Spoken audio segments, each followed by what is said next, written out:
Are you in my room yet?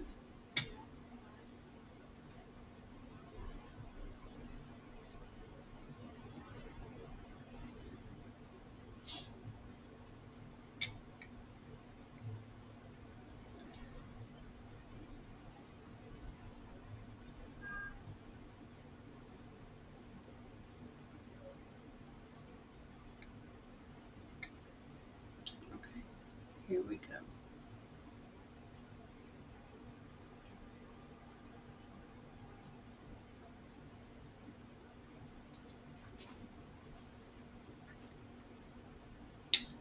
Hello, hello, hello, and welcome everybody. I hope you're all doing well.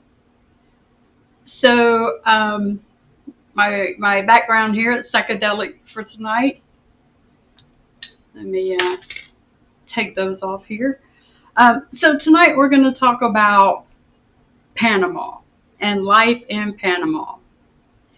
So I have so many people that have so many questions about how it is to live here and all kinds of stuff. So I am basically here to answer whatever questions you may have and to give you a little information. So if you have any questions, Zoe is modding for me and she's in the room, so she will read out your questions from the chat because I'm not going to be able to see them because I'll put my glasses on and I still might not be able to. So if you have any questions, please make sure you put them in the chat. I did put a little slide, like a little video before the talk. And if you missed it, don't worry, I'll play it again at the end. And it's just a little collection of things that I have, videoed and took pictures of and things like that because, I've had adventures here like feeding wild monkeys, holding sloths, things that I would never hadn't gotten the chance to do anywhere else. Also, as you guys know, we've been in Panama now for about 3 years, and I love it. Panama is my country of choice, and this is where that we chose to make our home, and I'm glad that we did. So we've been here about 3 years, almost 3 years now. The first 2 years we lived in Coronado Bay, which Coronado is a beach community here. It's about an hour and a half away from the city if there's no traffic. It could also take you, that same hour and a half drive could probably take you 6 hours if there's an accident or something like that. Basically, in the States, you're used to, if there's an accident on the highway or things like that, you can get off at any side road and still make it where you want to go and just hop over to the next highway. And things here are a little different. There's just one highway that runs all the way through the country. So that's like the main highway. And little side roads don't necessarily take you to the next, town or city or whatever. Sometimes you have to take that highway, so you're stuck in traffic. But we spent the first 2 years there in Coronado, and as most of you know, that we purchased Dreams in Panama, which is a professional property management and rental company. So just a little plug there, if you're ever decide you want to come to Panama, even if it's for a short vacation or to live here permanently, I can help you out with a place to live if you want to live on the beach. So just keep that in mind. And so we lived 2 years there, and then we moved to the city here in Panama for several reasons. Number one, because we needed more space, and we needed a more central location for Blockchain 420, the Higher Love Foundation, and things like that to be able to work better. Am I frozen still? No, not really. Okay. So I think I'm not frozen anymore. But sometimes Twitch has little um, glitches and stuff, so I'm not sure.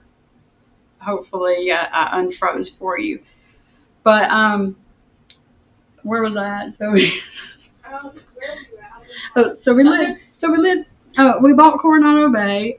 Basically, Rob bought it for Zoe to have to be able to start her um, business. So right now we're in the city. We moved to the city because of Blockchain 420, because Rob needed more space. We needed more space. Also, Coronado Bay is, or Coronado, the whole beach community, all the beach communities there are pretty much a great retirement place. So there was not many people Zoe's age. I would think that probably in the whole community there might have been three, three teenagers there. And so, we came here because, she also needed that social life and things like that the city gave her. Because here in the city we can hop in an Uber and pay $1.80, and it takes us to Multi-Plaza Mall. Multi-Plaza Mall is a huge mall here that's an upscale mall. They have stores like Gucci and Prada and everything, Louis Vuitton, everything that you can think of in that store. And they just opened up a what's the store called, Zoe?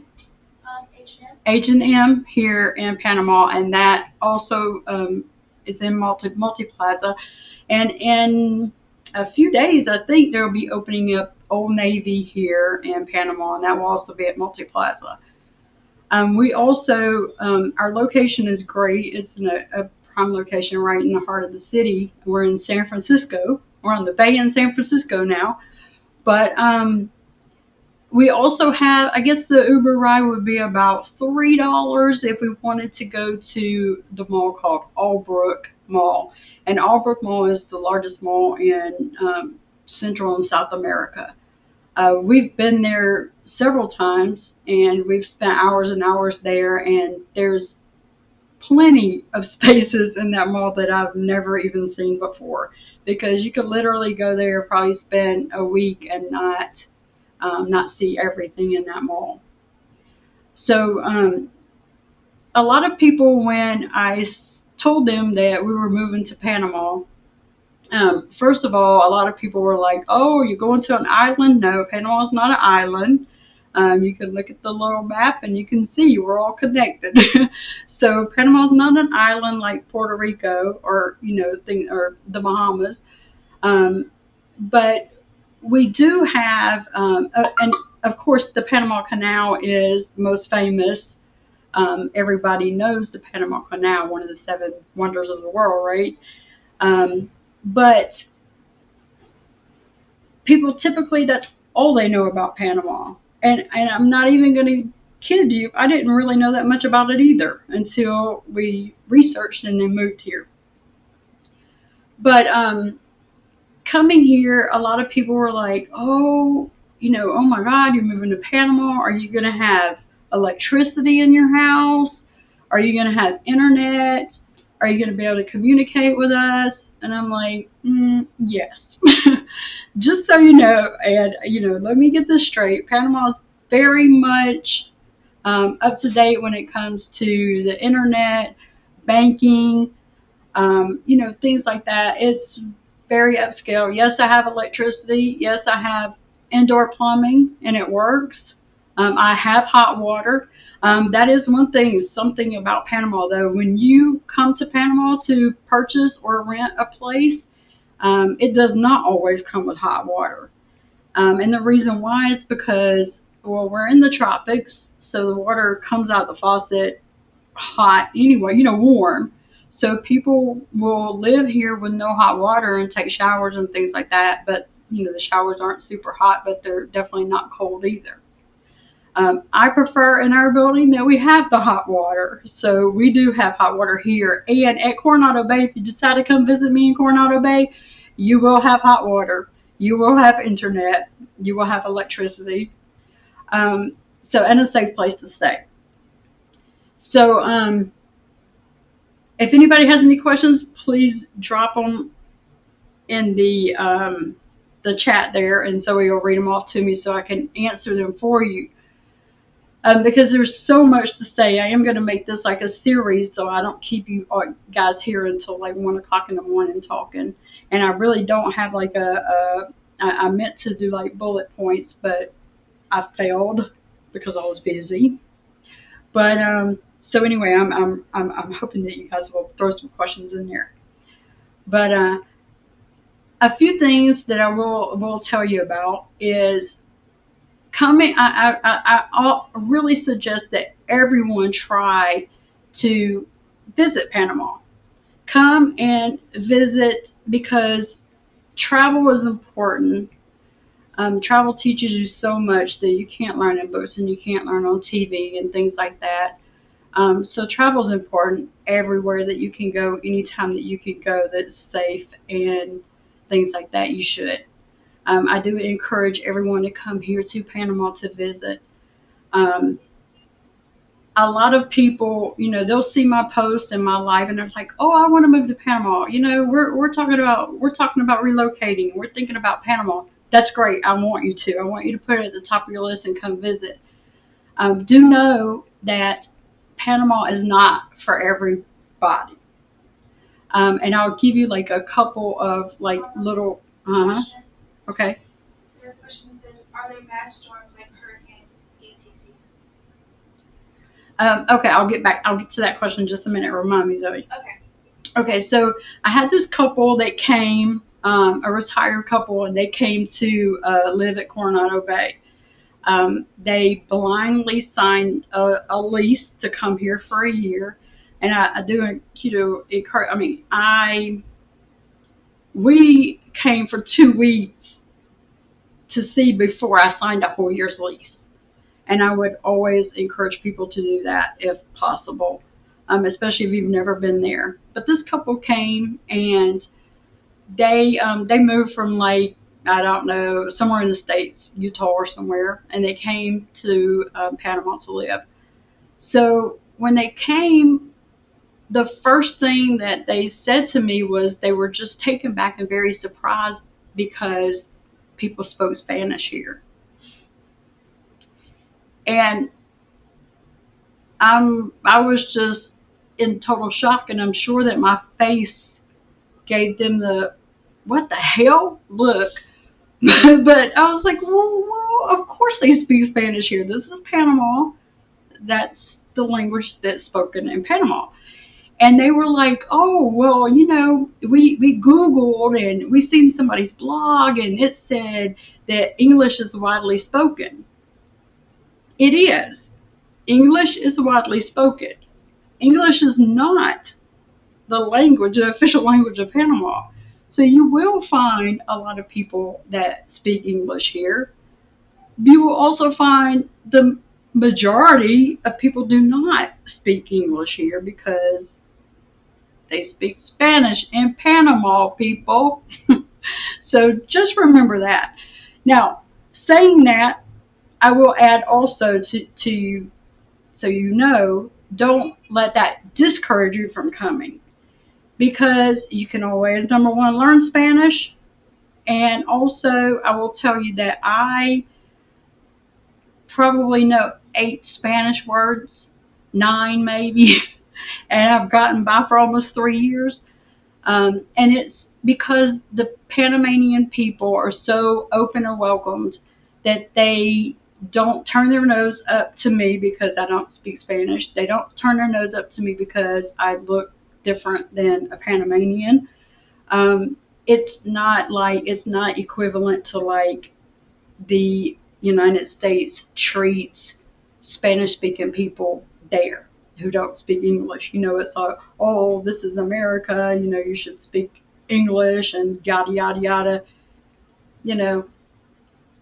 Well, I'm in Panama and I don't speak Spanish, and guess what? They welcome me here, and I use my Google Translate. It's my best friend. So as long, just know that is something that you have to overcome if you come here if you don't know Spanish. So that's an important thing to know. Now let's talk about the weather, because when we first decided that we were leaving the United States and we were going to go somewhere else and migrate to another country, we looked at Costa Rica, we looked at Guatemala, we looked at a lot of different places. Panama, when I found Coronado Bay, I actually found the Dreams in Panama website. And when I seen how beautiful it was there, I was like, "Oh my goodness, how much I would love to live right there on the beach." And then immediately I thought, "Are you crazy?" Because I don't do hurricanes. I don't do hurricanes, and I don't do, Hurricane Maria is coming your way, and you got to vacate your home, and oh no no no, I can't do that. So Florida is not a place for me or anything like that. I can't deal with that. But I did find out that we don't have hurricanes here in Panama. No hurricanes, no hurricanes, no tornadoes. We The weather here is pretty much almost split half and half. We have rainy season where it rains, and I would say that it rains.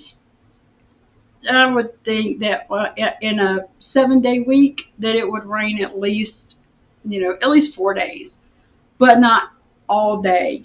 It might just rain for an hour, and it actually may not even be in your area, because back to Coronado Bay, when we lived there, that's called the dry arc, and we could actually be on the rooftop in the pool and watch storms all the way around us, but we were in the pool, dry and sunny.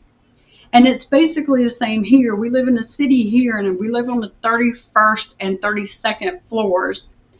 And I can see far. I can even see from the city if it's raining in Coronado. So I can look around and I see spectacular lighting show, lightning, and we can hear thunder. And then, sometimes we'll get the rain, and sometimes we don't. But the other half of the year is dry season, and dry season is just that, it's dry. It rains very, very seldom. Very seldom. So rainy season, you carry your umbrella with you every single day.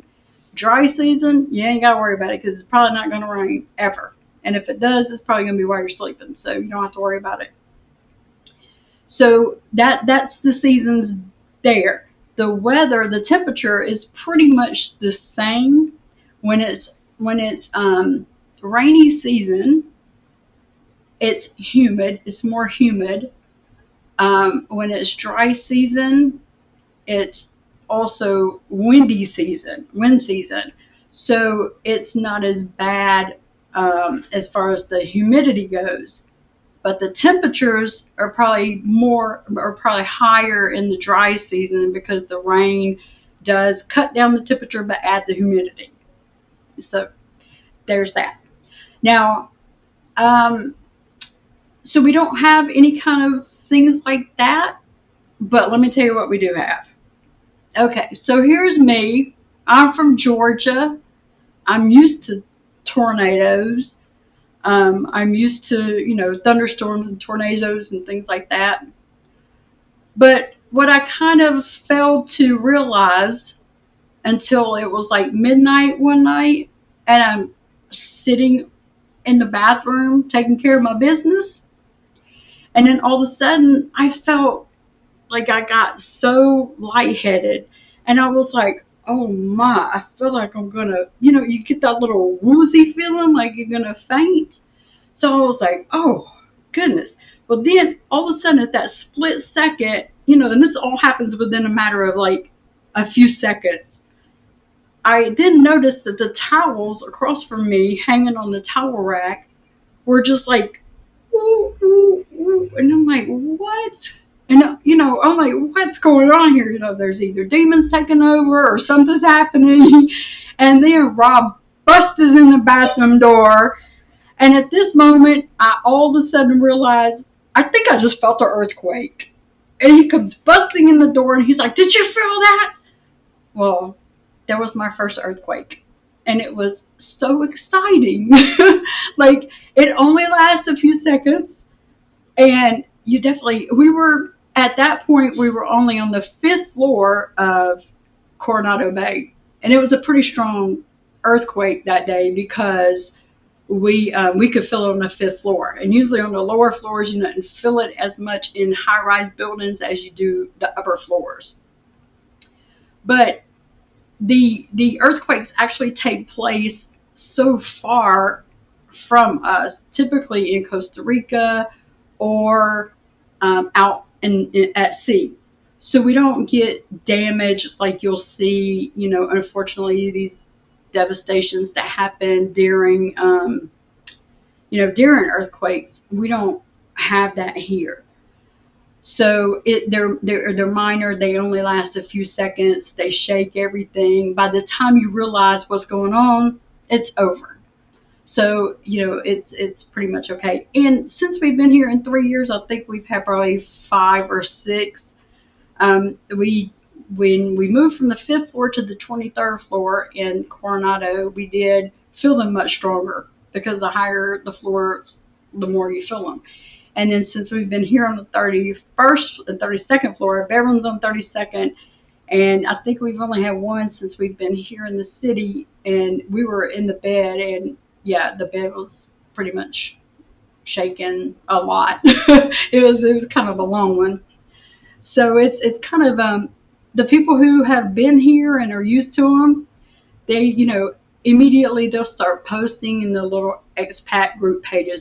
Oh, did you feel that? Did you feel that? Did you feel that? Did you feel that? Was that an earthquake? And you're like, yeah, yeah, yeah. And I got an app on my phone that'll go off and say, yep, that was an earthquake. Just make sure I'm not crazy. I did only have one person who, when she was renting from me, and there was an earthquake, and it was pretty small.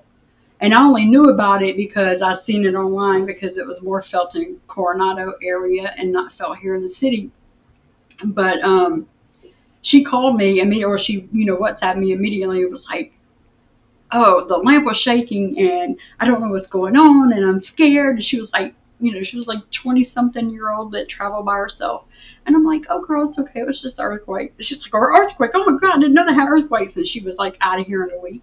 She was like, she wanted to stay for extend her stay for some months. And then when she heard that word earthquake and she got out of there. Well, let me tell you, earthquake sounds bad, but here I'd rather go through 100 earthquakes that happen here in Panama than one tornado warning in Georgia. So there's that. I don't have any problems with that. The weather here, the most people that have the biggest concern with the weather is it's summer every day. It's summer every day. Back a few years ago, if you would have told me that I would move in a tropical place and enjoy the heat, I would have told you that you were crazy. But since since my body has changed with health issues and things like that, coming here has literally been the best thing for me because the heat helps me with certain issues like fibromyalgia and arthritis and just different things that people have, all kinds of different things. A lot of people are either triggered with their illness by either cold or heat. Mine is triggered with cold. I cannot be cold or I will be sick and hurting and in pain and can't move. The heat does my body good, so I enjoy it. I don't think that it's probably ever, I don't think I've ever seen it below maybe 75 here or something. Typically the weather will be, it'll be anywhere between 85 and 95, but the real field temperature would be between probably 90 and maybe 102 or something like that. And I'm very acclimated to it, but yes, Panama does have ACs. Depends on where you live, but they do have ACs. So if you want to come visit and you're scared of the heat, rent from me at Coronado Bay because we have air conditioning there. Also great breezes too, so you enjoy those. So is there any more questions in the thing? Um, the question says, how about flooding from the rain? Okay, so flooding from the rain. Yes, that happens. In the city here, typically what happens is just it rains so much so fast that the roads will, have water on them. I won't say flooded because it's not like going into people's houses and things like that. Not here in the city anyway. Um, and the same with Coronado. Coronado is a dry arc, so it doesn't rain much there. The rain is very important here in Panama because it feeds the canal. We need that. The whole entire world needs the Panama Canal. So the rain is important and it washes through the streets. Now there are some areas. There's a really high expat town called Boquete here that's in the mountains. There, the weather is not as hot. It's actually chilly. They actually, most houses there don't even have AC because you don't need it. Just like we don't have heat here in the city or in Coronado because we would never, ever, ever, ever need the heat here. That's how AC is up in the mountain areas. There are some areas like on the Caribbean side of Panama and up in the like the low valleys of Boquete, and El Valle is a closer town to us. So those towns I know have suffered from some flooding at times. So that sometimes is an issue depending on what area you're in, but not the areas that we're in right now. Question, Hmm. what kind of bugs and animals are there? Oh my, that's a good question. So, bugs and animals. I will tell you that I have probably never been bit by a mosquito here. I did get bit by a spider in my sleep, but it was a brown recluse spider. There's a million of them in Georgia, and I've never been bit by one, so it was like a fluke. Um, but now, again, this is determined on where you live, because if you live in the city or you live in Coronado or even Boquete, and you're living in more established areas and things like that. Well, I'm not going to say established because they're on the other side too. But if you're living in those areas, you're not going to experience the bugs and things like that you would if you live like on the Caribbean side of Panama.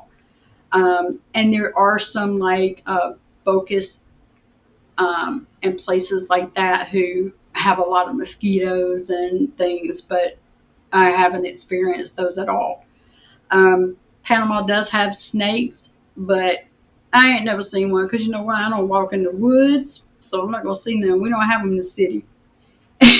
So and in Coronado, um, I mean, our front yard was the beach, so um, I never seen any snakes there either. We seen a few things washed up, jellyfish and things like that, but no. As far as the animals here, there are monkeys. You can, when you come visit, you go out to get on a boat and you go out to Monkey Island. There's like three separate little islands right there that you go visit that has different types of monkeys on there. So there's monkeys all over the island there. I have never seen one here where going from the city to like Coronado. I've never seen a monkey just out and about. We did go over to the Caribbean side and spend the night one time, and we had an adventure there. I'm going to tell y'all about that one day too.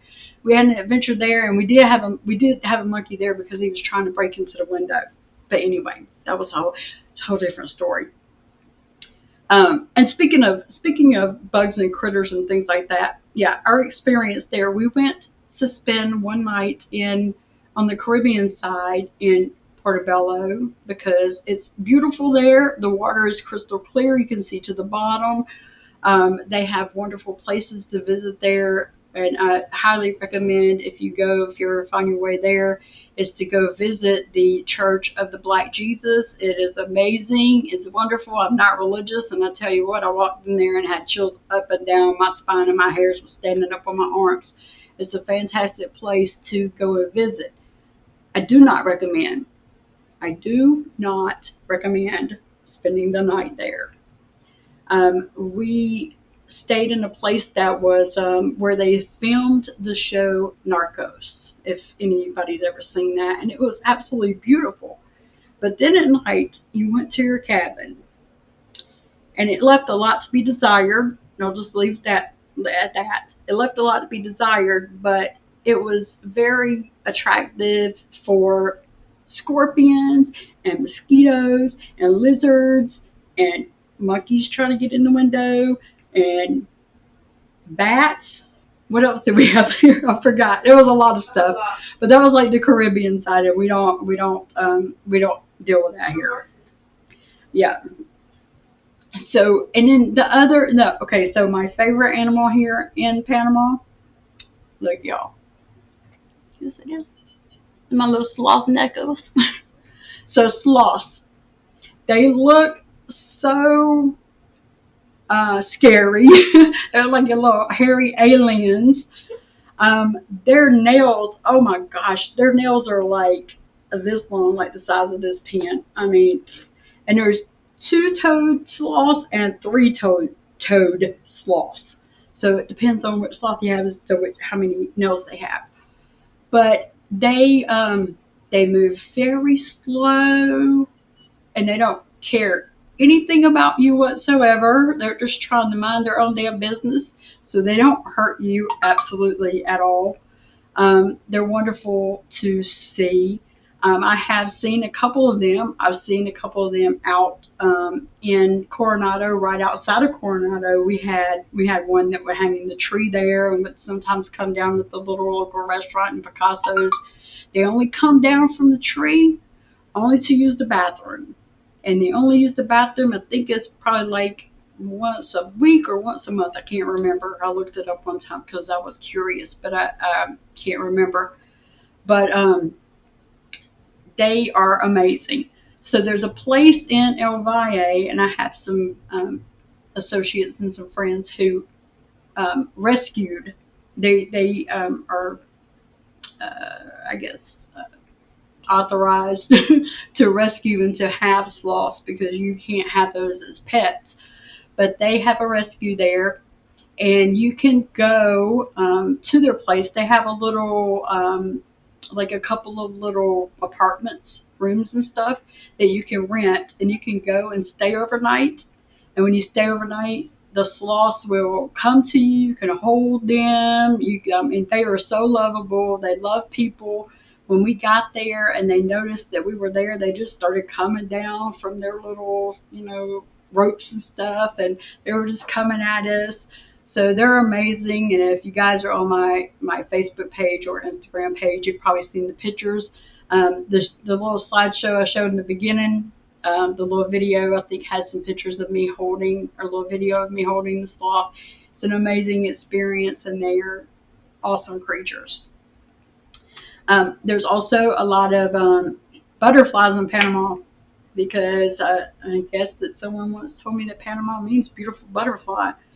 The butterflies that they have here are pretty amazing too, because when they close their wings and they are like on a tree limb, it looks like a snake, or it may either look like a snake, or it looks like a some kind of like an eye of a creature, because that's their defense mechanism, is to disguise themselves when they're closed up and like resting on the trees. So those are pretty amazing too. What else do we have here, Zoe? There's like a breed of big wildcat here, but I've never seen them, and they'll be like in the jungle part, not in parts where people really inhabit and live. Now, the official bird of Panama is a harpy eagle. And if you've never seen a harpy eagle before, Google that. Harpy eagle, the size is incredible. It's the largest bird, the largest eagle at least, the largest bird I believe. And I will tell you that their diet consists of sloths and monkeys. So that's how big they are. They're pretty spectacular. Being at Coronado Bay was something that was pretty amazing for me as we sat on the balcony and we would see so many birds. Um, we had a tree right outside of our balcony. Well, not too far from our balcony. We could see through the binoculars and we could definitely hear. There was a tree that had probably 100 parakeets that lived there.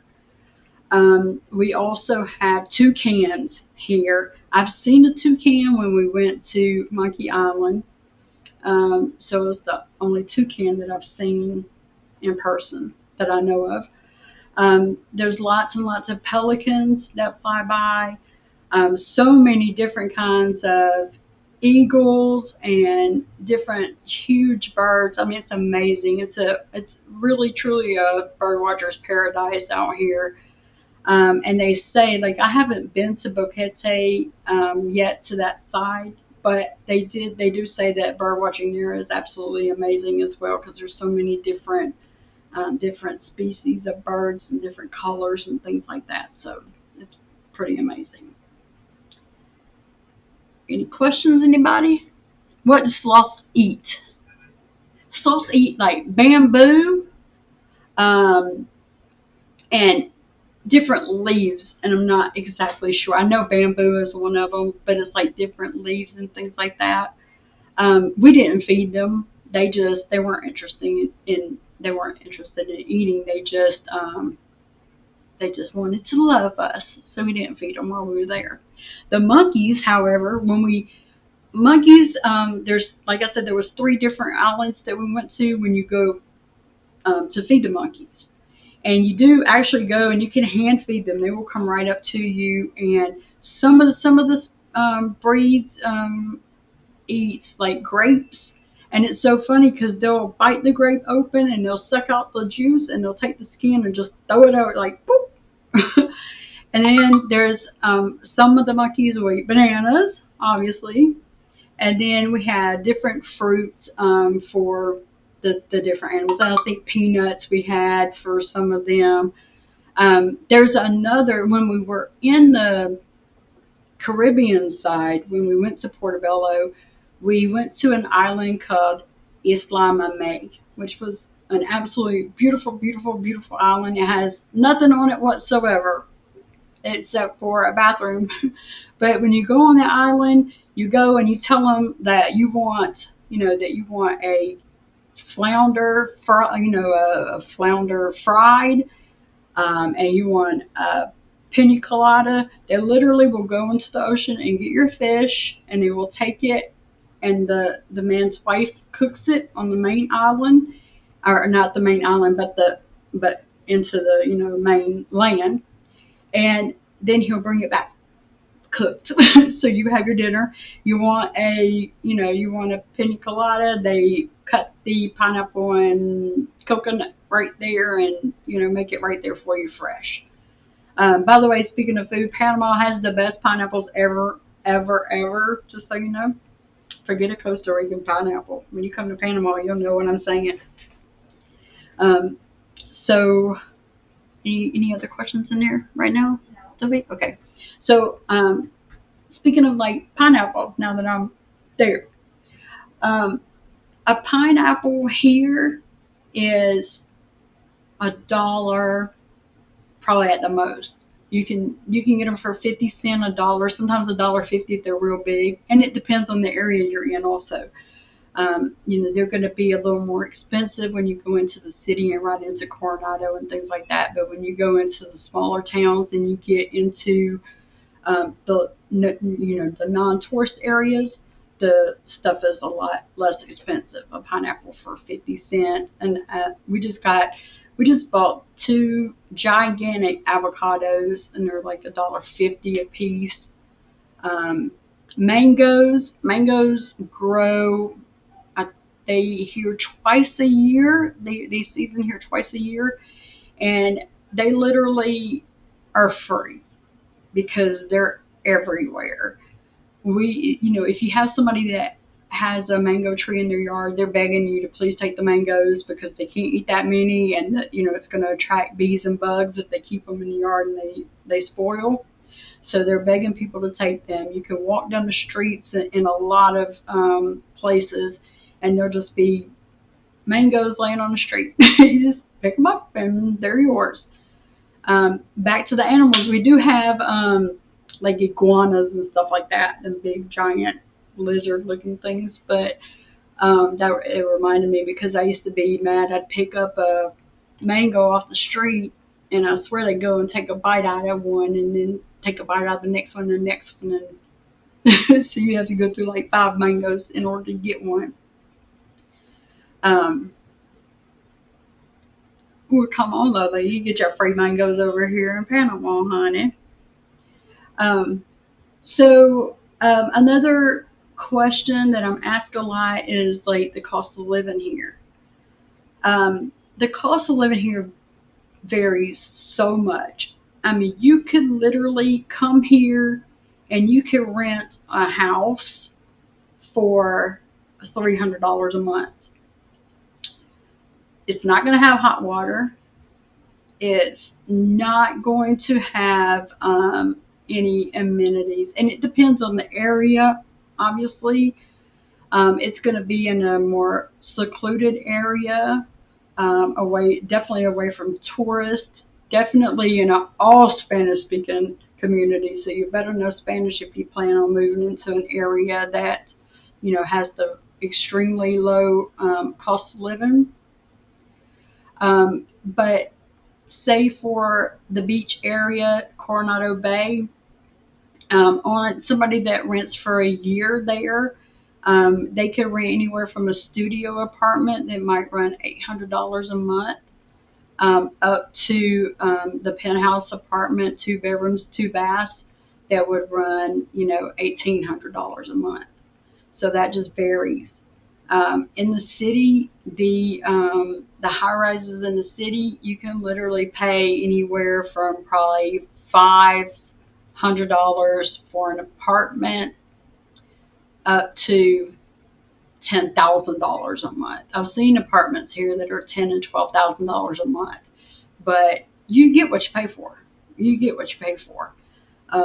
So it varies there a lot. As far as like the cost of food and things like that, I pretty much say that it all depends on what you decide to eat. If you're coming from the United States and you come here to Panama and you want to eat Kraft macaroni and cheese and you want to eat, certain American brands and processed foods, you're going to have probably a difficult time finding a lot of those products.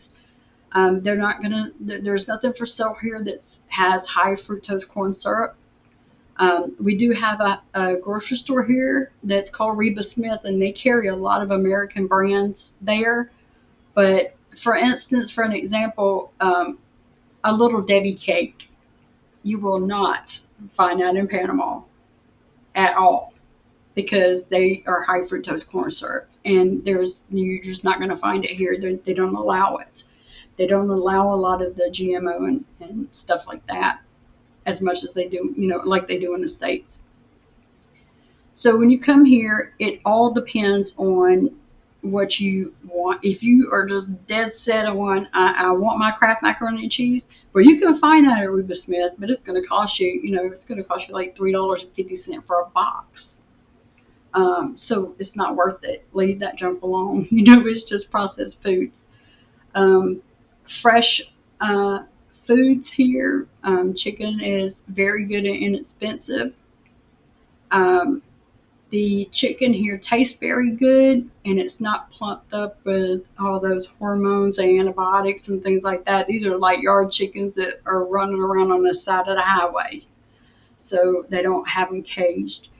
Eggs here are not white, they're brown 100% of the time. And the reason why is because chickens that lay white eggs eat trash. They'll eat anything you give them. Chickens that lay brown eggs eat organic. They're brown chickens and they eat organic. So that's where the brown eggs come from. They also do not refrigerate eggs here. They're never in the refrigerator because they're not processed, so they don't have to be in the refrigerator. I mean, they've laid out in the the hen house for how many days now, so they're not going to go bad being inside, not in the refrigerator, as long as they're not processed. Once they're cleaned and processed, like they do in the United States, then they always have to go in the refrigerator after that. But the beef here, the first time I seen a cow here, I thought it was anorexic, and I was like, oh my god, that poor cow. And then I realized, you know what, cows aren't supposed to be as fat as they are in the United States. So that means that the beef here is very lean. Um, and that also means that it can be tough. So you have to adjust your way of cooking the beef. You have to make sure you marinate it, and you beat it to death and cook it and you properly and things like that. But the prices, I would pretty much think that as far as food goes, if an American comes here, if somebody comes from the United States to Panama and they're going to keep the same kind of lifestyle minus the processed foods, then I would think that your grocery bill is going to probably run just slightly less than it does in the U.S. unless you change your eating habits a lot. Now, you can come here and you can live off of what's right there in the ocean. We're between two oceans. So if you like seafood, that's inexpensive here. And that's something that you can get yourself. I don't eat any seafood, so that doesn't help me. But you basically could eat really inexpensive if you ate seafood, if you ate like in seasoned fruits like the mangoes and pineapples, and rice, and you laid off of processed foods and things like that, then it would be less expensive. In Panama, we also they do not charge taxes on anything that a person needs. So you need food, you need medication, women need feminine products. Those things like that are not taxed. The only thing that's taxed is things that you can live without, like paper towels and things like that. So it's not, if it's a need, it's not taxed. A lot of people also ask about the cost of medicine, prescription medicine. Well, number one, just as an example, I only have one prescription medication that I have to take on a regular, and that is liquid. It's a prescription strength liquid potassium that you can't buy. You can't just go in the store and buy. In the United States, you have to have a prescription for it. So that means you have to go to the doctor. So there's a copay right there. Then they write you the prescription, and I take it to the pharmacy, and it would cost me between $400 and $600 a month. So at the lowest, I spent $400 a month on my liquid potassium, and that is also something that insurance does not cover at all in the United States, or at least mine didn't. So coming here, I knew that I was going to need that, and I asked the doctor, and he'd say, "Oh, just go to the pharmacy and ask for it." I'm like, "I don't need a prescription?" Like, no. So I go to the pharmacist, and I have my little bottle to give them, and they give me the exact same bottle, and it was, are you ready for this? $4.19. $4.19. When I used to pay $400 to $600 a month, Cost me $4.19 now, no tax. So there you go. um, and I don't have to pay that copay. So, and I don't have to waste time going to the doctor just to say, hey, I need a refill. None of that kind of stuff.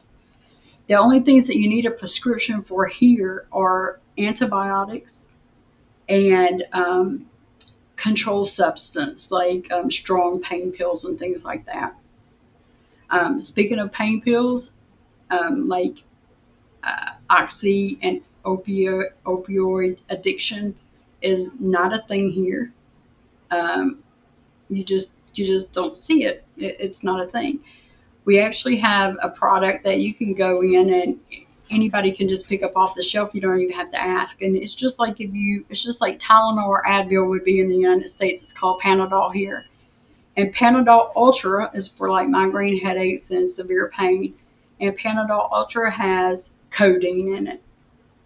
And codeine, as you all know, in the United States, you have to have a prescription for that. But that is just like on the shelf here.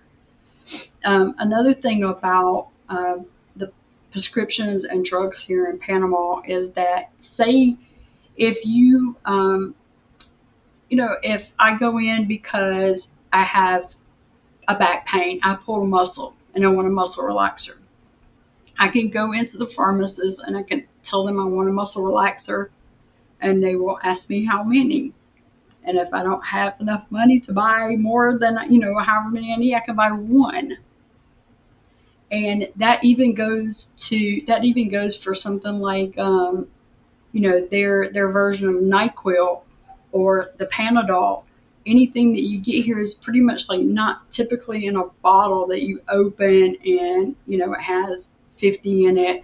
Typically it's a box and they're individually wrapped because they will sell them individual. If you just need one headache pill, they'll sell you one headache pill. I think it comes in a pack of two, but you know what I'm saying, just one dose. And that's the same for everything. Even if you have, say if you have high blood pressure and you're having to take medicine and you cannot afford, all your medicine at one time, you can only afford 10 days. When you go in and you get that 10 days worth, you don't have to get 30 days, and you just get them as you need them, and they'll sell you one or they'll sell you 50, however you need it. And one thing that was very surprising here because of that is that you don't see people strung out on drugs. You don't see, we've been watching videos of the streets in Philadelphia, and it's so horribly sad because of the oxy and the heroin addictions that's happening in some of the cities, well, all of the cities in the United States, but some of them are extremely bad. And I come here and it's just not an issue. That's not a thing here, which is is a sight for sore eyes. You kind of got tired of not tired, but just sad to hear so many addictions and things like that in the States. So that's just something that doesn't happen here. Just like you can drive down the city, in the city streets of any major city in the United States, and you see homeless people and things like, homeless people and crazy people, and you don't see that here. There is like one lady in Coronado, and everybody knows her, and she will cuss you out, and she will scream and holler, and she walks around barefooted, and sometimes she don't have clothes on, but she's got a house, and her parents take care of her. She's just she's just a little crazy, but the whole community pretty much, just gives her clothes all the time. Oh my, they'll put online, she's naked again, and somebody will run up and give her some clothes, and then she'll cuss you out because you didn't give her a blue dress. But that's beside the point. But she's like the only one, and she's not homeless. Her people that are watching her family or whatever probably just like, probably relieved that she goes out and walks the streets for a little while, but she stays in one little area, and that's that. In the city, you don't see people holding the signs up, I'm homeless, give me $1. But what you will see everywhere is you'll see people hustling. Like if you get stuck in traffic, you do not have to worry about going hungry because you could buy drinks, you can buy a whole damn dinner by the time you get through an hour's worth of traffic. Because there's people out there selling everything. You need an air freshener for your car, just go up to the next stop. There's going to be one there. There's going to be everything you could think of. They sell it right down the streets. You'll also see people doing like juggling on the streets and things like that. But it's not homeless people. It's just people that's hustling, doing what they do. Panama doesn't discourage that. They encourage that because think about this: in the United States, if you have a house and you decide, you're a good cook, and you decide you want to start making some extra money by cooking for people, what do you think would happen if you just put a sign in your yard, put an advertisement online, and start letting people just come in there and eat, charging them to come in there and eat? That's not going to last long because they will come and shut your ass down, and they will fine you, and they will smack you on the back of the hand, and they will shame you and everything else. Here, they call it a fonda and put a sign up.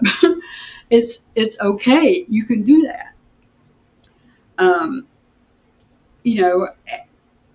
it's just they allow people to make a living. And they don't. In you hear about lemonade stands getting shut down because people didn't have a permit. Are you kidding me? People here, they, like I said, they hustle everything all over the street. Whenever if you need something, it's usually there or close by. And like I said, if it's nothing to go down the street and see a house, somebody's home that they invite you into their home to cook a meal for you, and they charge it. It's a little restaurant. It's a fonda. It's called a fonda, and that's what they have here. And a lot of countries in Central and South America do the same thing there. Was there a question? Yes, but yeah, you were asking. Is there McDonald's? Yeah, we have. So in Coronado, there's a little plaza, and in that plaza, there's a Burger King, there's a Papa John's, there's a Domino's Pizza, there's a Payless shoe store. Yeah, so I think that's all the American things there, but they call that the Miss America Plaza, and it's because they say that if you start to miss America, you just go there. Just Miss America, you go there. There is McDonald's. There's, basically Taco Bell, all that kind of stuff is here. Little Caesars Pizza. The thing you will notice, though, is when you go there, the food is different. And that's not in a bad way at all. But the hamburgers are actually beef, and the chicken is actually chicken.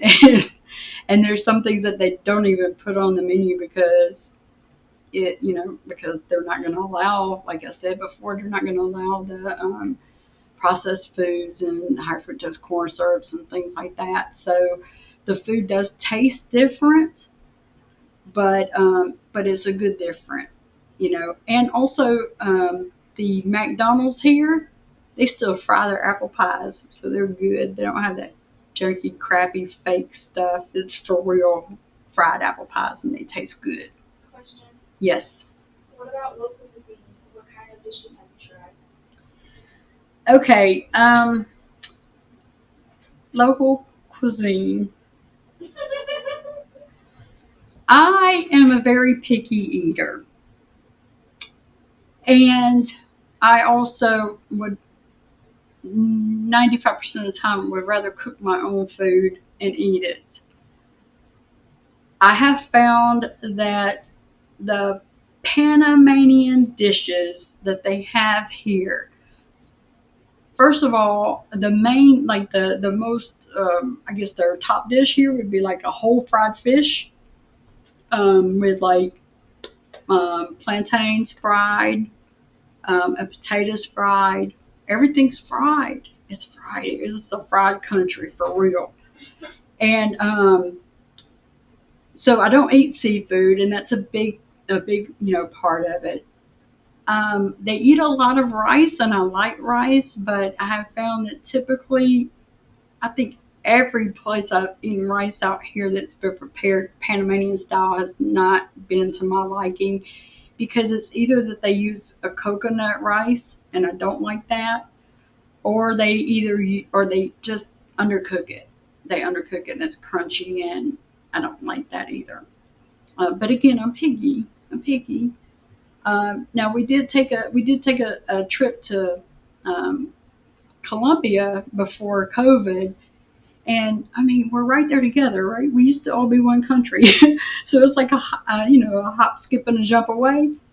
And Colombia has great food. Oh my God, I could talk forever. We're gonna do a whole show on that, but we're not gonna talk about Colombia because we're talking about Panama, right? I don't like Panamanian food, but to say that they do have a lot of international restaurants here. Pizza, oh my God, Panamanians love their pizza, and you can get any kind of pizza. You can go anywhere from Little Caesars and Papa John's and Domino's to so many upscale pizza places, or like family-owned pizza places and things like that. I mean, if you want pizza, you can have pizza any way you like it. I just when we first moved here and we drive through towns we hadn't been before, I was like, oh my God, Panama loves their pizza because every corner you can get a pizza, and they're cheap. I mean, you can get a whole pizza for like $3. um, but it just varies with toppings. But a pepperoni cheese pizza is very common here. They do have a lot of Chinese restaurants, and a lot of the Chinese restaurants are more authentic Chinese than we're used to. I like American Chinese restaurants, and that you don't find here really at all. And I think probably the closest thing to an American Chinese restaurant is there's a fast food chain called Don Lee, and I think they have the closest to like an American Chinese restaurant because everything is very authentic here from what I found. Mexican food the same way. Mexican food, everybody that knows me, they can say, "What does she like to eat?" I love tacos, right? Everybody knows I love tacos, and I love Mexican food. And I cook Mexican food a lot because I love it. It's my favorite. Mexican food here at the restaurant is not the same. Just so you know, it's not the same in Mexico either. I learned that when my friend Mickey and I ate the first time when we went to Mexico, and we're like, this ain't what we thought it was going to be. Well, that's kind of how it is here too. It's very authentic here. So I like the American Mexican food, just like the American Chinese food. So, but there is a wide variety of all kinds of different ethnic foods and things like that around. The Panamanian food is not my favorite. I would not suggest it. Any more questions? No cat in the Chinese? I don't know, honey, but I'm not gonna find out because if I can't identify, I don't eat it. And they can disguise that stuff, so I'm not down with that. I cook mine, and I know what it is. Let's see. And yes, you're right, Lola. You do need to come visit because you know what? There's so many people that have never even left their the town that they were born in, much less the state or the country. And it is so important to not only visit other countries, but when we started taking our kids to different countries we did the tourist areas where we had fun and had a great time, but we also made sure that we hit the real areas, the non-tourist local areas, because when you see the way people live in different countries, um, it will make you appreciate what you have. Trust me. Um, when we're talking about rent and stuff here earlier, when you rent an apartment here in the city, you can get an apartment for, maybe even under $500 a month. But like, there's a lady here that does my massages, and her sister just got an apartment, and there was no light fixtures in the whole apartment, like no light fixtures. So we were changing hours, so I gave her hours so she could put apartment, lighting in her apartment that she rented. But the landlord doesn't take care of that. That's not going to happen. There's people that we've heard of that they rent places, they don't have refrigerators in the places, or they don't have stoves in places, or they don't work. Well, you get what you get. You have to check that out first, and that's pretty much more so if you go into the lower housing prices, or those areas that are more just lower housing prices and things like that. So Panamanian coffee. So Panama does have award-winning coffee. I think that, if I'm not mistaken, I think that I read an article like last year that Panama has um, like they won the coffee whatever award, and has like the most expensive um, brand of coffee. I'm not much of a coffee drinker, so it doesn't thrill me much. I did go to a coffee farm in Colombia when we were there though, and it was amazing. But I haven't been to a coffee farm here in Panama. Does anyone have any questions about anything, or anything you want to know about Panama, or visiting or relocating, or how life is? Any questions, you can drop them, and I will be happy to answer them for you. So, what's next? Let me think. Um, what's next, Zoe? I don't know Okay, so if there's, is there any other questions? Is there any other questions? no, I'm not really here now. Oh yeah, you know what? I will touch on this. And see, what about the schools and colleges? Okay, so the schools here, from my understanding, the schools here are not free. They're not free. You have to pay for them to go to school, and they do wear uniforms, and they go to school either morning shift or afternoon shift. So the classes are either run in the morning, like from 8 to 12, or either like 1 to 4. So you either go you're either an AM student or a PM student, and that may only be for high school students that they do that they change. I'm not real sure, since I don't have a small child in school, or know really anybody that does, except for Ceci actually just registered yesterday, her two oldest, to start school. So I'll probably have more information about that later. Um, as far as um, as far as like the schools, like in Coronado, where there's a lot of expats, immigrants, and people who migrated there. Um, the majority of people in Coronado, there's very few locals there. The majority of people there are either from the United States, from Canada, from South Africa, from Russia, and several other countries. Um, so the school there is an international school, and that's what most of the schools here in the city and stuff are as well. A lot of them that are not, that are around um, expat areas. They teach in Spanish and English, so that does help when you move here with a child. Is most of the schools teach English and Spanish. That's private schools for expat areas, not for the schools that the local Panamanians and local people normally would go to. Is not bilingual, but the independent expat schools, private expat schools are. As far as colleges go, there are a lot of colleges here, and they do teach. As far as from what I understand, they teach in both English and Spanish.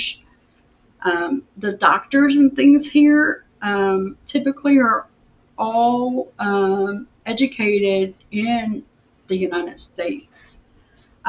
Like our main hospitals here are affiliated with Johns Hopkins Hospital. We have very good medical care here. So I mean, I can't even I can't even begin to tell you about the medical care, and that is something I'll touch on. Is that the medical care here? When we first came here, obviously I didn't have a doctor or anything, and we had only been here a little while, and I felt like a knot on my neck. And the people that know my history, I've had cancer twice, and the second cancer was a very aggressive one that started with just a little knot on my jawline. And I had one, and I was terrified. So I called, well, I didn't call because I don't know Spanish, right? So Rob called. Rob called an oncologist here in the city at the main hospital here. Well, there's several main hospitals, but the John Hopkins Hospital here in the city, and he told him, my history, and said that I was worried because of this knot and things like that. First of all, he's talking directly to the doctor. The doctor is on vacation. The doctor comes off of his vacation to go into the office the very next day and see me. He is the top oncologist in Central and South America, and he stopped his vacation just to see me. He went in, and I have no insurance here, and I'm uninsurable because of my history with health. So I go in, and he had told us there was like $60 for the specialist to visit and all the tests and things like that. Okay, fine. So we go in, and I see him, and I literally talked to this man for about 2.5 hours. Rob and I sat in his office and talked to him. And the majority of doctors here are bilingual because, like I said before, most of them educate in the United States. So we talked to him for, over 2 hours, and he said because of the type of cancer that I had, that I needed to see a hematologist instead of, he was an oncologist. He wanted me to see a hematologist. So because of the blood cancer. So he said, you know what? He goes, just go out and have a seat. And he goes, I'm going to get a referral for you. So I'm like, okay, I'm used to United States, right? So I go, and I'm thinking, okay, he's going to come back, and he's going to hand me this paper, and I'm going to have to make an appointment, and in 3 to 4 weeks, I'll go see this doctor. And Rob and I are sitting out there, and we're out there about 5 or 10 minutes, and we see this guy come in, and he just goes straight through the waiting room and goes back to the back. And Rob's like, I think that's the doctor. And I'm like, you're crazy. You're crazy. You spent 10 minutes. He hasn't got this doctor to come here. Well, yes, he did. He got him. And he is the top hematologist in Central and South America. And they happen to be friends, and they work together. And he calls him in to see me immediately. So this doctor then spends another probably 45 minutes, at least an hour with us talking, going over my history and things like that, and my exam and testing and everything like that. And so we start to, and I had to go down and get some lab work done, which is all in the same, it's all connected in the same visit. But I'm going to get my lab work done, and I go to pay, and I'm expecting to pay the first guy $60 and the second guy whatever he charges. So I go to the first, and when you go see a doctor, it's different here. You go to the doctor, you just talk to the doctor, not a receptionist, not a nurse. You talk to the doctor. So I go into the doctor, and I'm like, how, can I pay you? And he goes, no, no. He goes, I didn't do anything for you. I just referred you to the hematologist. So he said, you take the same $60 and you pay him. And I'm like, no arguments from me, buddy. Like, okay, but can you imagine the top oncologist in the world, in Central and South America, and he spends 2.5 hours with us and calls in the referral and gets the hematologist over there and did not charge me one time. Did not charge me one dime because he didn't treat me. So I go and I get my test, and everything was fine, obviously, because that was 3 years ago. But that's the kind of experience that I have. And I had a doctor in Coronado that I recommend to everybody is Dr. Levy, and he's amazing and wonderful. My doctor here is Dr. Christina in the city, and she is amazing and wonderful. When you have a doctor here, they're not rushed. You don't feel like, that they're trying to hurry you up or shut you up. They're going to take time and they're going to listen to you. Dr. Christina, she's not going to book 50 patients in a day. She literally will not book more than like 3 or 4 because she's going to spend time with whatever you need done. And you also, when you go to a doctor, you see the doctor, you talk to the doctor. Like I said, some of them may have a receptionist and some of them don't. But every single doctor that I've seen here, I've gotten their personal cell phone WhatsApp number. I've video chatted my doctors during COVID. I talk to them. I text them. It's a very common practice that you have that relationship with your doctor. The same with the dentist. When you go to a dentist here to get your teeth cleaned, the dentist cleans your teeth. You don't have like a dental hygienist. The dentist actually does the work. So it's a lot different, and it's very reassuring when you have, because the thing that I say that doctors have here that they lack in the United States of America is compassion. They really care. Really care. My doctor, Dr. Christina, I thought, and it was, it's COVID time since we moved to the city. It's still, COVID. And I thought that I had started to get shingles again because I got those during COVID. And she video chatted with me so that I could show her, my little rash on my body, to let her verify that it wasn't shingles, but she was able to send me a cream, to help her, whatever. She did that right online before I ever met her in person, and she did not charge me a dime. Zoe and I went to see her. We love her. Rob, everybody's established with her now. I have another friend in Coronado who moved to the city, so she was recommended to Dr. Christina as well. And before she could go see her, she ended up with COVID. They had COVID right around the same time we did, although we didn't give it to each other because we didn't see each other. But we had COVID around the same time, and Dr. Christina would text me about every couple of days, how are you doing? What's your oxygen level? How is your temperature? Are you drinking? Do you need any medicine? And she did the same thing to my friend who had never even seen her before. She's very caring and makes sure that she takes care of her patients because, like I said, it's the compassion there. They really care. So I appreciate that. Um, and is there any other questions that came up? Is dental affordable? Yes. Okay, so right before we came to Panama, we had taken Zoe about braces because she needed to get braces. So we go in there, and I even forgot now the amount that they were going to charge us, but it was going to be like maybe $5,000 or something like that.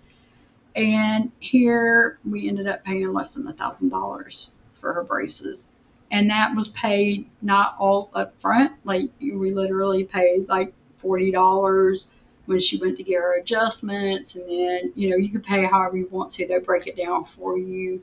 They break it down to be like $40 every time you go visit, but you can do that, or you can just pay up front. But they do let you break it up.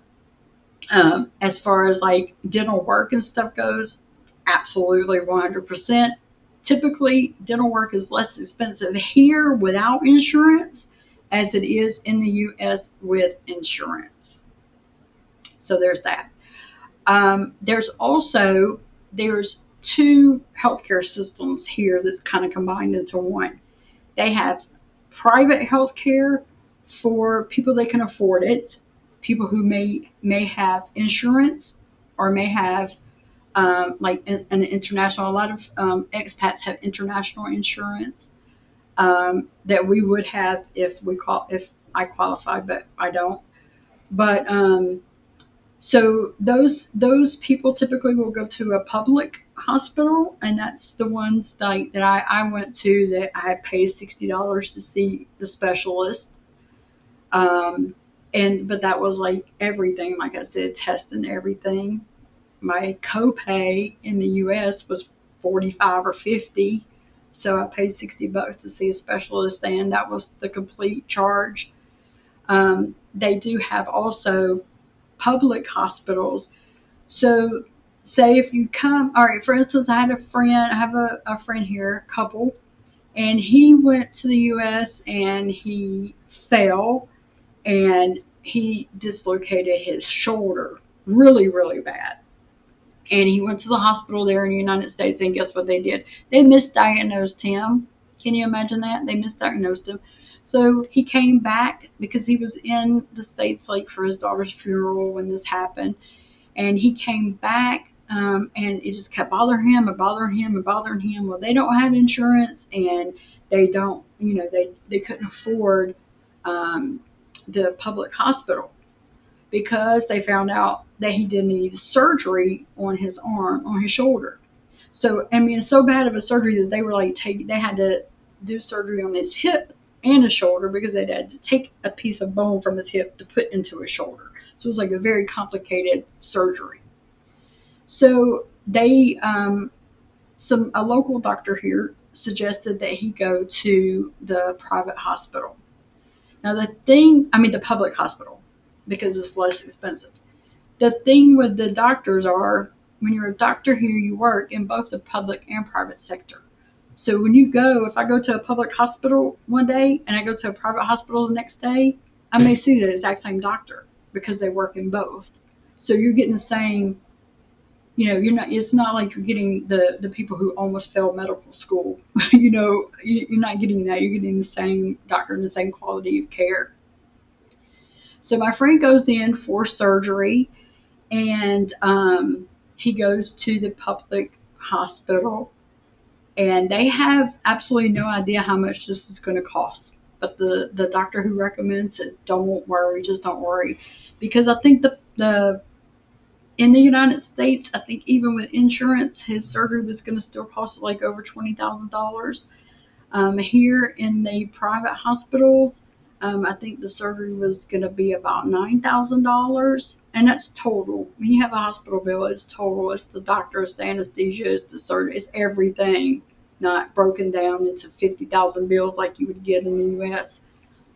So so they knew that it was at least going to be less than that, but he had to have it done. So he goes in, he comes out, and then they give them the bill.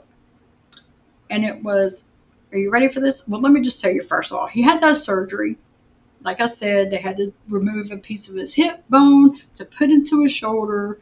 He had a major surgery on his shoulder. He's an older man. He has a heart condition, so they kept him in the hospital like 10 days. So 10 days of medication, of food, of taking care of him, all this kind of stuff, and the surgery, the anesthesiologist, and they sent him home with medicine, and the bill was less than $200 for everything. Less than $200. Can you imagine? I know people who have gone into the public emergency room, and it costs $1. $1. I know of one guy, he broke his leg, and he had to get a cast and stuff like that, and it was like, I think it was like $13 was his bill. So the medical care is great, and it's top notch. I would think, if I didn't know any better, I would think that the hospitals may be dirty or old equipment, like equipment back in 1950s and things like that. It is not. When you go in, you would be just totally amazed, because the standard of cleanliness is the same. I think it's very clean and things like that. But the technology that they have here is like surpasses what I've seen in the United States a lot of times. And another huge example is Rob. For those that don't know, my husband, blockchain, Rob, is an amputee. So he had a horrible time in the United States getting a prosthetic leg, because they made it and it was just not right. It was just not right. Like, it would hurt, and he couldn't use it, and it wouldn't stay on. Well, come to find out, they made it like 3 inches too long. So imagine, it's like he was like all the time trying to walk on one high heel and not another. And the way they measured his leg in the United States, when we went to the Hanger Clinic, which is the top clinic for prosthetic legs and arms and everything else, they used a paper measuring tape to measure his leg, and that is how they measured it, and that is how they came up with making his prosthetic leg too long. So when he came here, he did get a new socket for his leg, and actually we've been through a few of them since we've been here already. But it's amazing, because here they have like these 3D images, and they have all these scans, and it's like from the future, especially compared to the damn paper tape. And you know what else? They made it, and they made it right. Because another thing is, again, just like the doctors, I feel like he had compassion and he cared. And it, I don't know if it's because maybe, I know that doctors in the United States, a lot of them are working for different companies, and they have to worry about insurance companies, and they have to worry about seeing so many patients in a day, and just, trying to give them as many drugs as they can and things like that. And it's so different here. It's just so different, not just the prices, but the medical care itself is just surpasses anything I've ever had before. Is there any questions? Yeah. What? Want to know about the banking system. How the banking system. So, banking in Panama. So I know that everybody's heard of, all these rich people have these Swiss bank accounts. Well, Panama is the new Switzerland. The skyscrapers that you see in my pictures and things of pictures of Panama, the skyscrapers are one of two things. They're either resident buildings, which are PHs, uh, or they're banks. And the banks are everywhere, everywhere, everywhere, everywhere. Um, the banking system is very up to date. I mean, like for instance, if I'm going to pay somebody, there's very few writing checks here. Um, if you're going to pay me for something like a service or just to give me money or whatever, typically you would just transfer money from your bank to my bank. As long as we both have Panama banks, you transfer from one bank to the other, and it costs zero, zero. It's so it's very easy. Um, Banks are also they have corporate bank accounts here that are anonymous. So like the first bank account that we open here, we have like this black debit card, and it just doesn't have our name on it because it's an anonymous bank account. And I was like, what? It's crazy, but that's how they do it. It's an anonymous account, so you can get them that way. They do have where you can get. Typically, your bank will give you a debit card, and sometimes you don't even need a debit card really because you can transfer everything. But a lot of times they'll give you a debit card if you want like a Visa debit card. That there's usually a fee for here, but it's not much. Maybe $3 a month or something like that. But you do have to pay for that if you want a Visa logo on your card. But banking here is awesome. I mean, every probably, well, I wouldn't say every, but I'm going to say the majority of wealthy people all over the world have an account here in Panama. Come join them, honey. So, yep, that's it. Now, opening a bank account here, oh my, that is an experience above anything. Because opening an account here, and I'm sure that it's probably different for Panamanians, okay? But being an American, because Uncle Sam wants to know all your business, so they basically, well, not the first account, because that was done with our attorney through a corporate account, but the first personal account that we opened, it took us the first day one, about 4 hours, day two, about 2 hours, just to open up a simple checking account because there's just so much, and that's not really a Panama problem. That's because the U.S. wants so much information from them to make sure that we're not hiding money and things like that. So that's where that goes. But they have a great banking system, perfection, perfection. So yeah, that's that. Another thing I'll touch on too. The reason a lot of people don't even need a Visa debit card is because online shopping is not a thing. It's it's not. I mean, it is, but it's not. Like if you want to buy a refrigerator, you can definitely go onto like the Do It Center, which is like a Home Depot. You can purchase the refrigerator and they'll get it delivered. You can transfer straight from your account, so that's how you pay for it.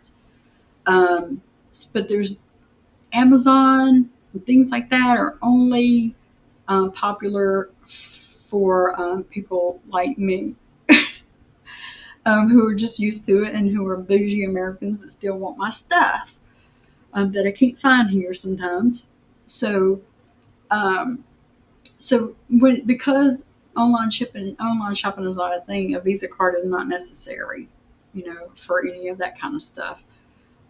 Now speaking of online shopping, we do not have addresses in the majority of the country. In Coronado, my address would be, I live in Coronado Bay, in apartment number, whatever your apartment is, in Coronado. That's where your address is. You know, we looked at a house in Coronado that we were thinking about getting before we came here to the city. And, I'm like, okay, well, how do you get to the house? Well, you go down to where you see some horses in the gate, and you make a right, and then it's the third house on the left. There are no addresses. So, and it's like you go down to the pink house, and then you count four houses down, and that's where it's at. That's kind of how you tell people how to get somewhere. Um, WhatsApp is widely used here, and so is Waze, which is a GPS system. So usually, if you want someone to come to your house, then you send them a pinpoint on WhatsApp of where you're at, and they can follow Waze to get there. Now that we're in the city, we do have an address, pretty much, because we live in PH Premium Tower apartment, and then but the street name, we actually have a street name. It's Cali 73 here, and we're in the San Francisco district. So I pretty much have an address here, but you don't need it because there's no mail. So the address is only if I'm calling Uber Eats to bring me some food or getting someone to come out to the house, then I would just send them a pin just like I would if I didn't have an address. But there was no mail service here at all. Like mail does not get delivered to your house. The way I get Amazon packages is that I order from Amazon. I have an address in Miami, Florida, through a company called Fastbox. I send everything to Fastbox. Fastbox then takes my number. They know by my number where I'm at here in Panama. So they send it to the San Francisco Fastbox office, which in Coronado, it would be the Coronado Fastbox office. And then they email me when I have a package, an invoice, and I pay by the pound. And if it's like a large package, I have to pay extra for, if it's a huge package or something like that. But basically, they charge you by the pound, and that's how you get packages. And a lot of people say, well, what about your utility bills? Well, what about them? You got a cell phone bill, it's $5 a week. Pay it. You know when it's due. You either have a weekly plan that's $5 a week, and that's everything. You go into the office and you pay your $5.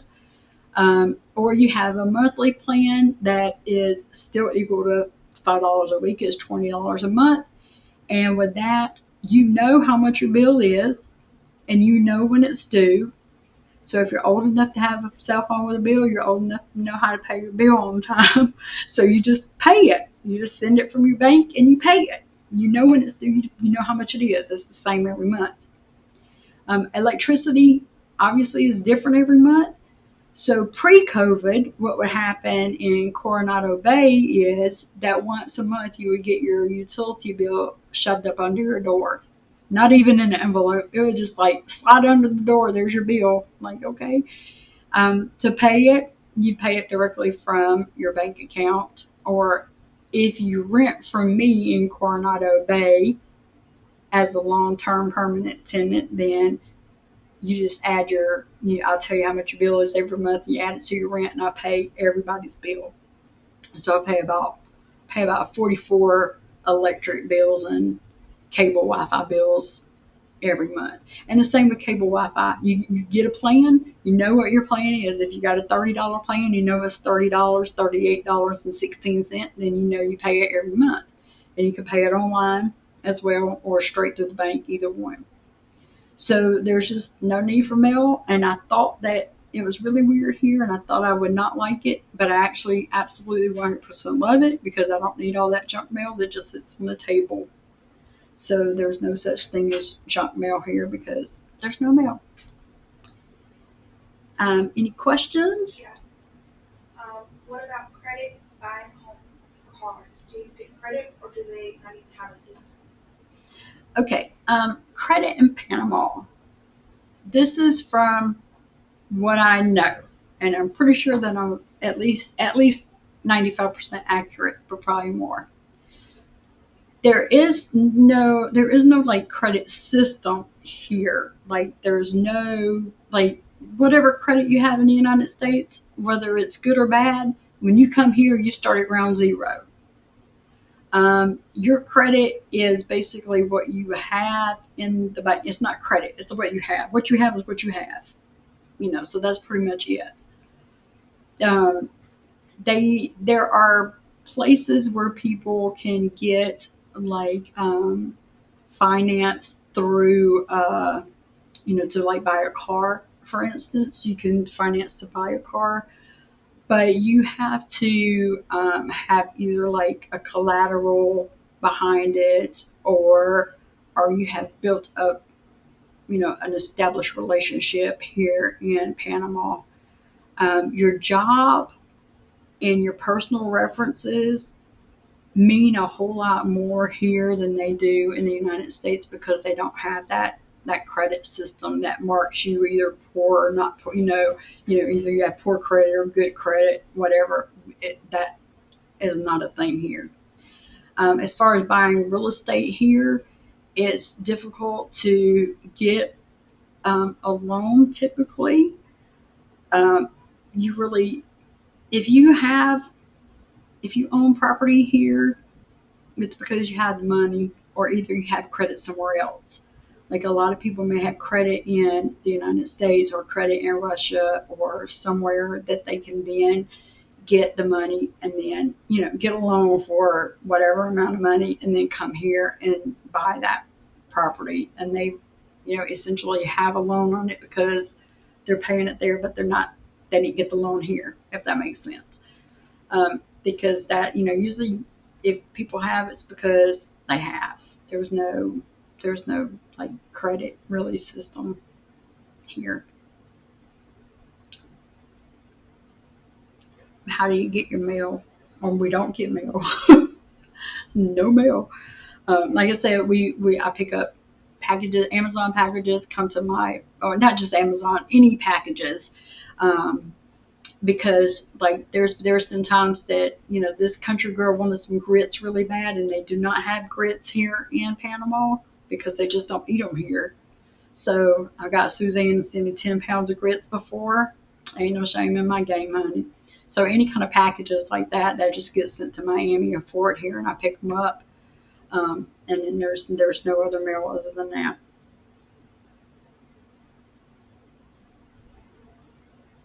And no, there's not Amazon here in Panama. We get it shipped to Miami, and then they just forward it here. So, mm,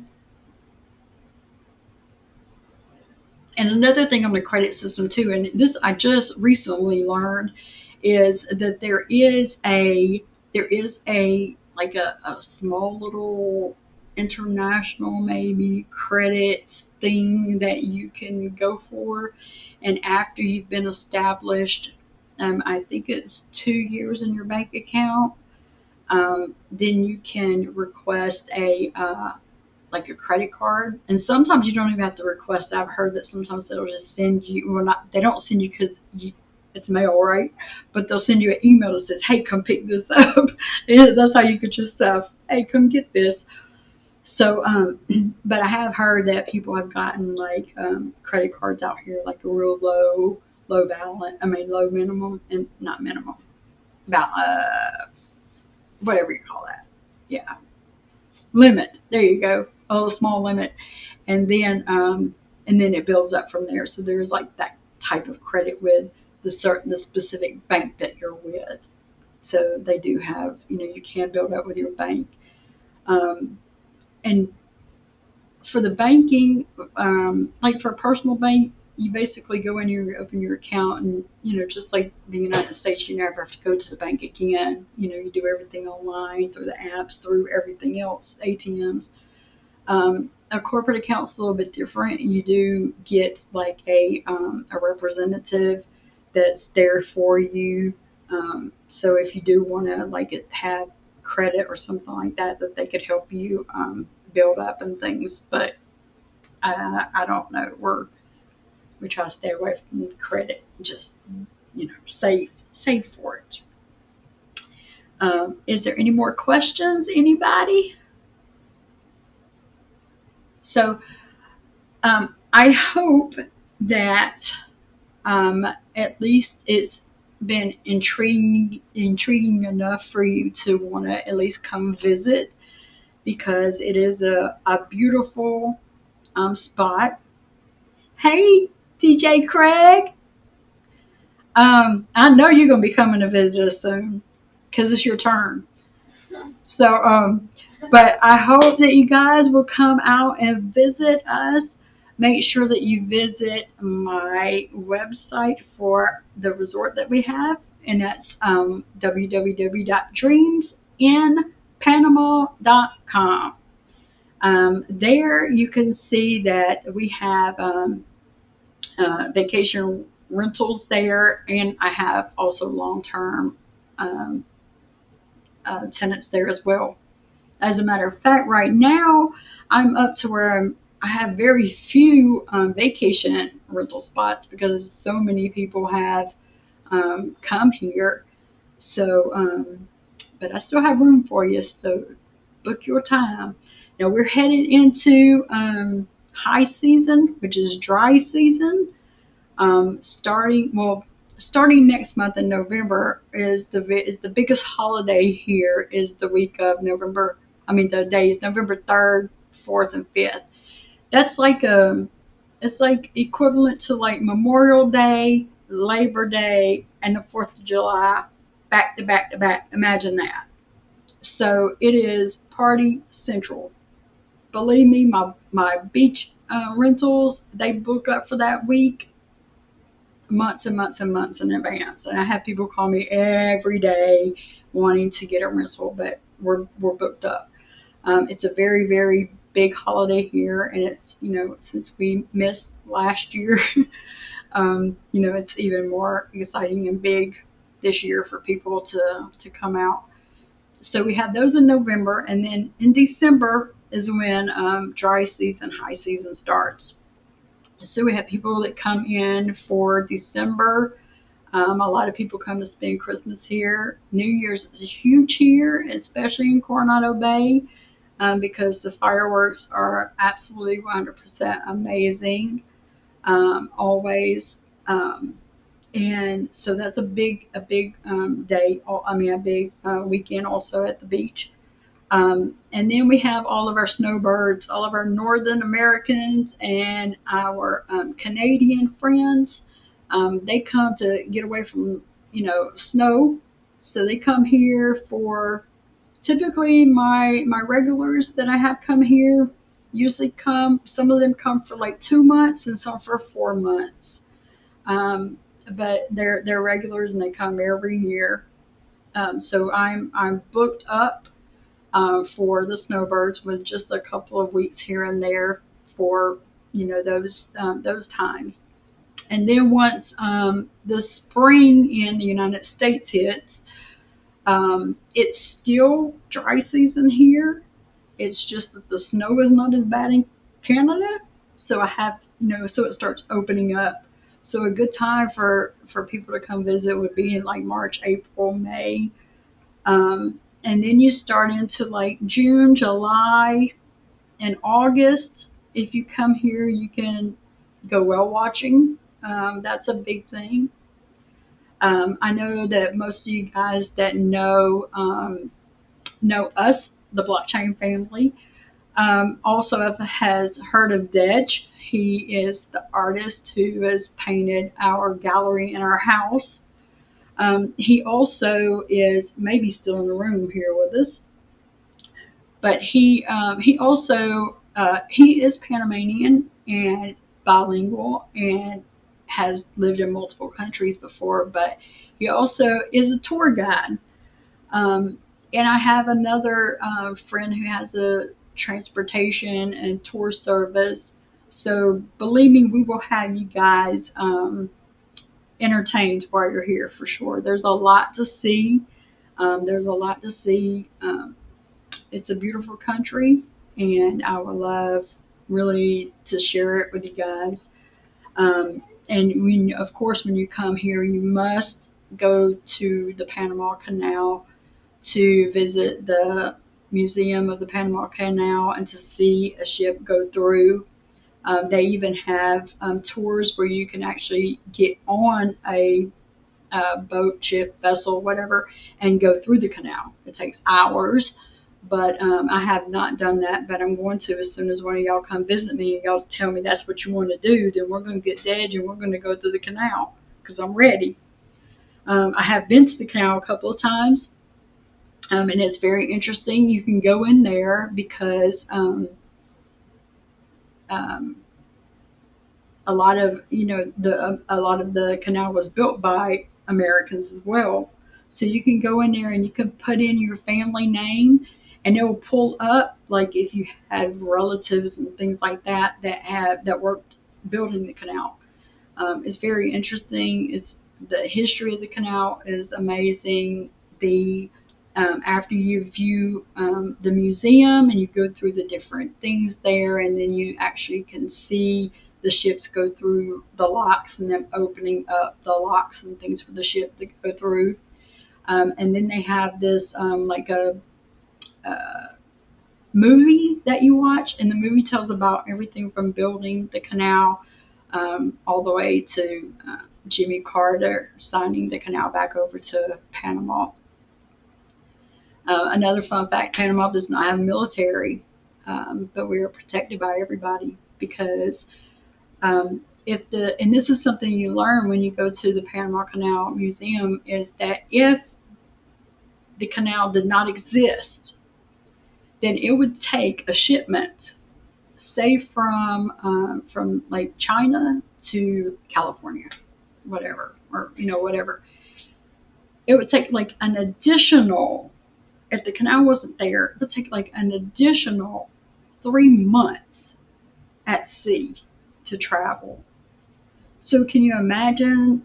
There would be a lot of things that you can't get, if they, because by the time 3 months is done past, you know, that pineapple from Costa Rica ain't gonna be no good, But they got that canal where they can go through, and it saves time, and time is money, as we all know. So the canal is very important to everyone's livelihood all over the world.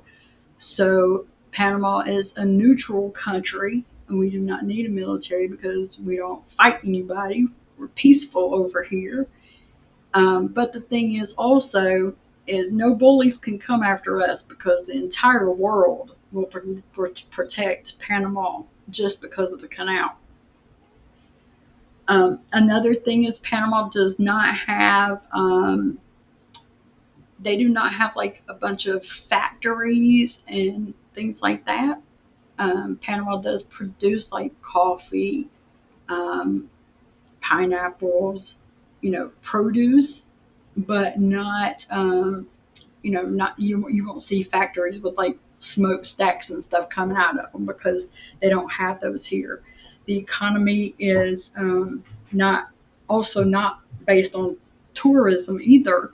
The economy is 100% based on the canal and banking. That's what makes Panama, and that's why it's very doubtful that you'll ever see a visit Panama commercial on TV because you're welcomed here, but they're not gonna beg you to come. If you come on your own. But like I said, it is a beautiful place, and I hope that you all will come and visit us sometime.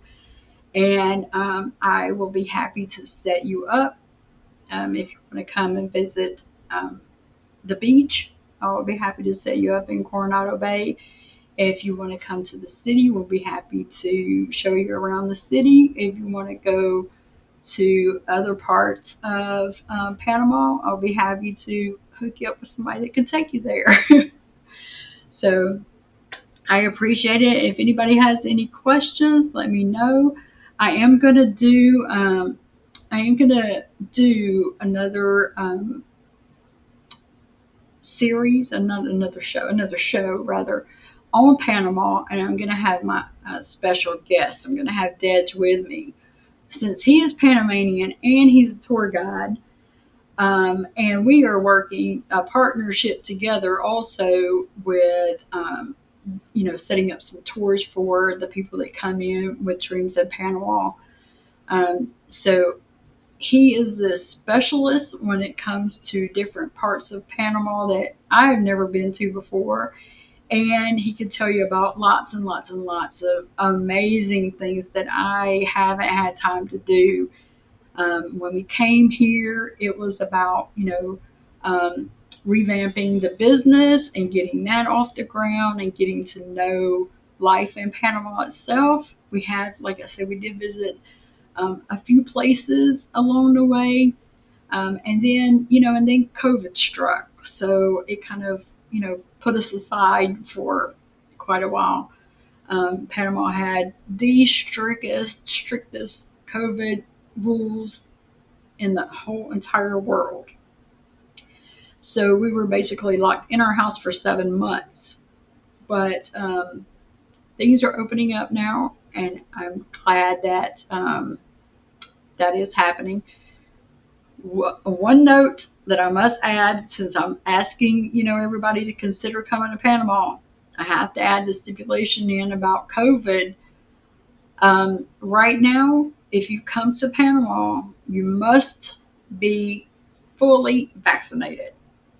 A fully vaccinated person has 2 shots from the same manufacturer, and then it has to be at least 14 days after your second shot. So, for example, we go Friday to get our shot number 2. We are not considered fully vaccinated until 14 days after. So 2 weeks after is when we're considered fully vaccinated. You must be fully vaccinated to come into Panama. If you are not, if you're fully vaccinated, you come in no problems, just like pre-COVID. If you are not fully vaccinated, if you are a resident of Panama or you're Panamanian and you're local, then you have to present a negative test, and then you're allowed to go to your house, and you have to stay in your house or rented place for 3 days. If you are not a resident, this is very, very important. If you are not a resident of Panama and you come to Panama and you are not vaccinated, it is mandatory. 100%, does not matter who you are, it does not matter what age you are, it does not matter anything. If you are not vaccinated and you come in, you will spend 3 days in a COVID hotel at your own expense. And you are not allowed to leave until after that 3 days. After that 3 days, you're given a test, and if you're negative, then you can roam freely around Panama. But until then, you cannot unless you're fully vaccinated. The only exceptions for that is under the age of, and I can't remember if it's 18 or 15. I will check that for you if you need me to. If you're under that, whatever age that is, and you're with a parent then that is fully vaccinated, then you can go with them. But otherwise, you'll be in the COVID hotel. And I will tell you that they're very serious about this. I had a couple and their teenage daughter to come in from Costa Rica. They were coming in for 4 days to stay at the beach. They rented 4 days. They got here. Mom and dad's vaccinated fully. Daughter was vaccinated, but she had 2 different manufacturers. So she was taken to the COVID hospital and had to stay 3 days. So that was horrible for them. It was a win-win for me because they extended their stay so their daughter can enjoy the beach. But I'm sure she didn't expect for her first 3 days to be stuck in the hotel by herself. So there's that.